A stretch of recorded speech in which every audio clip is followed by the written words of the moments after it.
আজকে যে সদর উপজেলা সাংবাদিক ফোরাম নবগঠিত যে কমিটি, তাদেরকে শুভেচ্ছা জানাচ্ছি, অভিনন্দন জানাচ্ছি।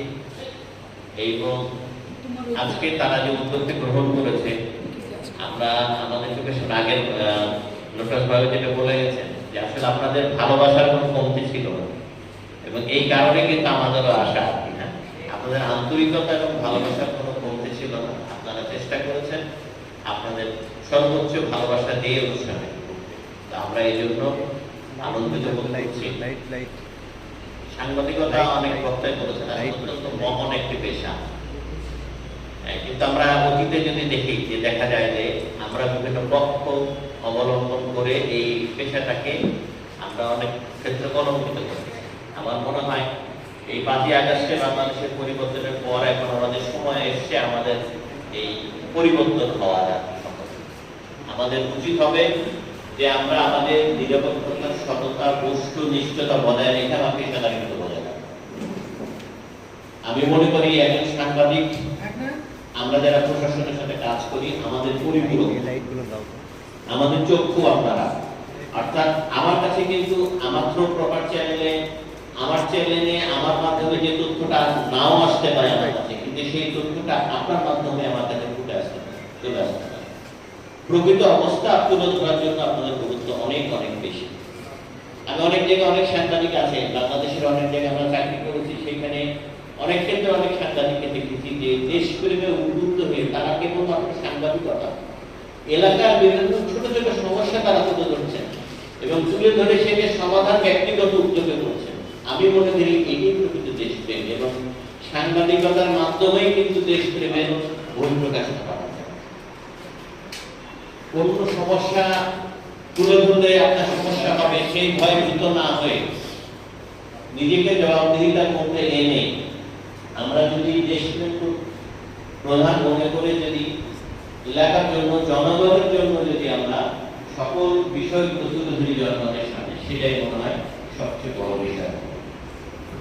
এক্ষেত্রে লোটা সাহেব বলেছেন কয়েকটা কথা, যে কপি পেস্টের সাংবাদিকতা, এটা আসলে অত্যন্ত দুঃখজনক। ইদানিং দেখা যায় কি যে কেউ একটা লিখিত একটা দিয়ে দিল, সেইখান থেকে কপি পেস্ট করে সবগুলোতে একই জিনিস, একই সংবাদ, এবং এগুলো স্বীকার কিন্তু কেবলমাত্র সাধারণ জনগণ না, আমরা প্রশাসনে যারা আছে আমরাও কিন্তু এরকম হচ্ছে। কতিপয় গোষ্ঠী বা ব্যক্তি কোনো একটা বিষয় ছেড়ে দিচ্ছে, সেইটাকে নিয়েই দেখা যাচ্ছে কি যে বিভিন্ন ভাবে কপি-পেস্ট করে সংবাদ প্রকাশ করা হচ্ছে। এটা আমাদের সবার জন্য ক্ষতিকর। আমরা প্রশাসনে যারা কাজ করি, পুলিশের কাজটা কিন্তু সবার কাছে আমি জনপ্রিয় হতে পারবো না, এটাই স্বাভাবিক। কারণ যে ভিকটিমের পক্ষ যদি আমি নিই, যে অত্যাচারে, তার কাছে আমি অজনপ্রিয় আইন প্রয়োগ করতে গিয়ে, ঠিক কিনা? এটা হয়েই থাকে। যে কারণের জন্য আপনারা যদি আপনাদের নিরপেক্ষ অবস্থানটা বজায় রাখেন, আমি মনে করি যে আমাদের কাজ করাটা অনেক বেশি সহজ হয়ে যাবে। আমাদের যেমন জবাবদিহিতা আছে, আপনাদেরও আমি মনে করি যে একটা জবাবদিহিতা আওতায় পেশাটাকে নিয়ে আসার প্রয়োজন আছে। নিজ নিজ বিবেকের কারণে আপনারা যদি বস্তুনিষ্ঠ সংবাদ পরিবেশন করেন, এটা আপনি দেশে জাতির জন্য অনেক কিছু আপনি করতে পারেন। তো যাই হোক, আমি আমার বক্তব্য দীর্ঘায়িত কখনো অনেকক্ষণ আছে। এখানে কয়েকটা প্রশ্ন উঠেছে হাইওয়ে পুলিশের। আসলে আমি আসলে ওই যে কথা একটা আছে যে কি স্বর্গে কোনো ধান থাকে। আমি এসেছিলাম একটা অনুষ্ঠানে, এখানে এসে আমরা কিছু বক্তব্য শুনলাম আর কি। আপনাদের প্রকৃত বিষয়টি কিছু জানা উচিত। পুলিশ কিন্তু আমরা সবসময় সমালোচিত, সব কাজ সমাজের সব কাজটা কাকে করতে হবে? পুলিশকে করতে হবে। আমার কারো কোনো দায়িত্ব নাই। আমি যিনি গাড়ি চালাচ্ছি, আমি গাড়িটা কোথায় রাখছি, এটা কিন্তু আমার দায়িত্ব নাই। দায়িত্ব হচ্ছে পুলিশ আমাকে ধরবে, জরিমানা করবে, পুলিশ এসে সরাই দেবে। আমার কোনো বিবেক নাই, বুদ্ধি নেই, কিছু। আমি নিজেও কয়েকদিন আগে ধরমপুরের রাস্তাটা আছে, দেখেছেন না? মনসরকের কাছে এই রাস্তা নিয়ে গাড়ি নিয়ে বের হচ্ছে বিকালবেলা, বাজারে দিকে এক গোড়ায় দেখলাম যে অনেকগুলো মোটরসাইকেল জমায় রেখে বসে চা নিয়ে আড্ডা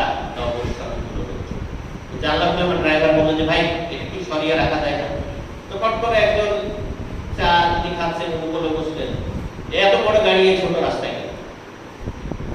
তিনি তার নিজের গাড়িটা না সরিয়ে এত বড় গাড়ি ছোট রাস্তায় গেল।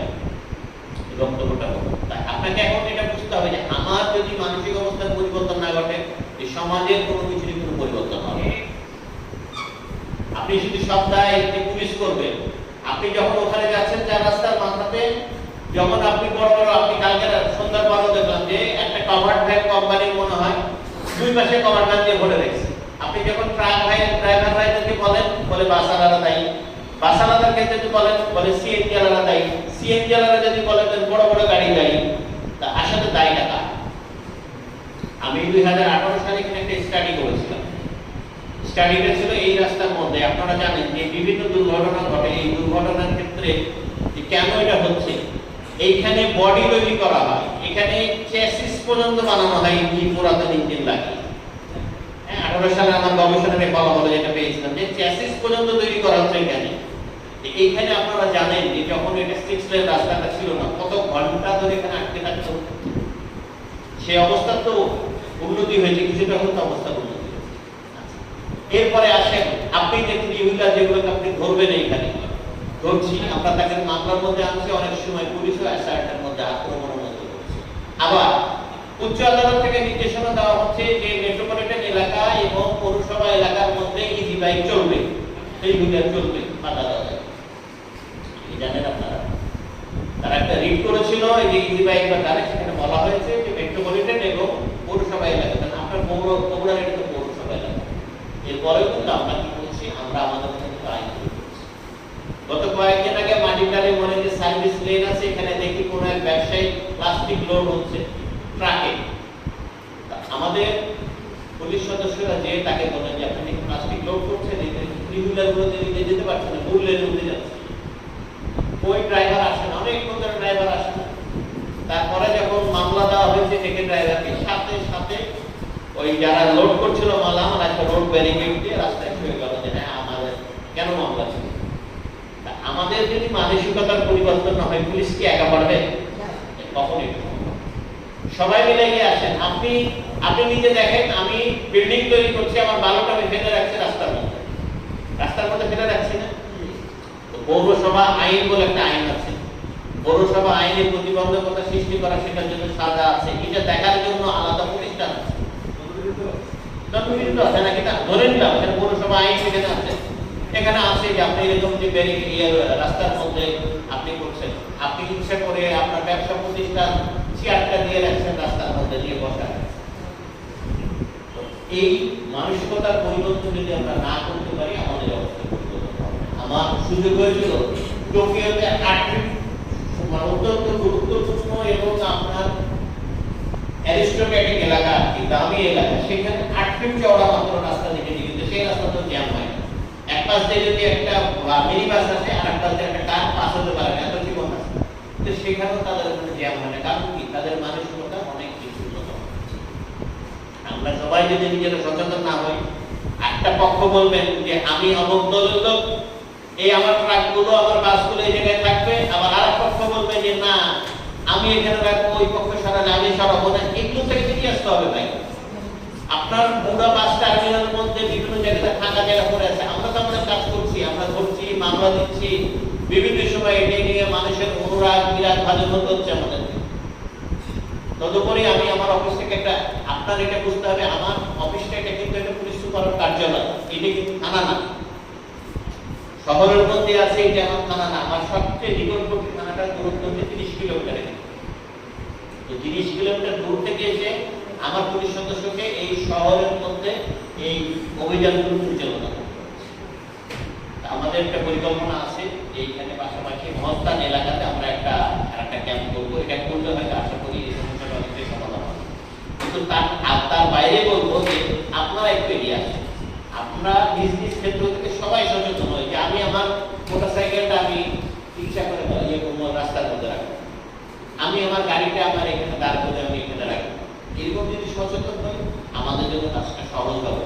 আমাদের জনবলের সীমাবদ্ধতা আছে, আমাদের গাড়ি ঘোড়া লজিস্টিকের পুলিশের সীমাবদ্ধতা আছে, যে কারণে যেন আপনি বললে আমি একদিনই আপনাকে দিন থেকে রাত আমি করে দেখাতে পারবো, এটা আমার দ্বারা সম্ভব হবে না। কারণ আমার লোকবল সীমাবদ্ধ। একটা গ্রুপ যদি আমার এইদিকে আপনার গোবিন্দগঞ্জ সীমান্তে যায়, এই পুরা মাটির গাড়িয়া পর্যন্ত আপনার এই যে বনানী পর্যন্ত পুরো জায়গাটা খরচ করতে, আবার এদিকে যখন থাকছে ওইদিকে খরচ করতে থাকছে। তো যাই হোক, আমরা আশ্বাস পেয়েছি আমরা প্রশাসনের কাছ থেকে যে যদি আমরা লোকবল এবং পাই, তাহলে এখানে একটা ক্যাম্প করলে আমরা মনে করছি যে এখানে এই সমস্যাটার একটি সমাধান হবে।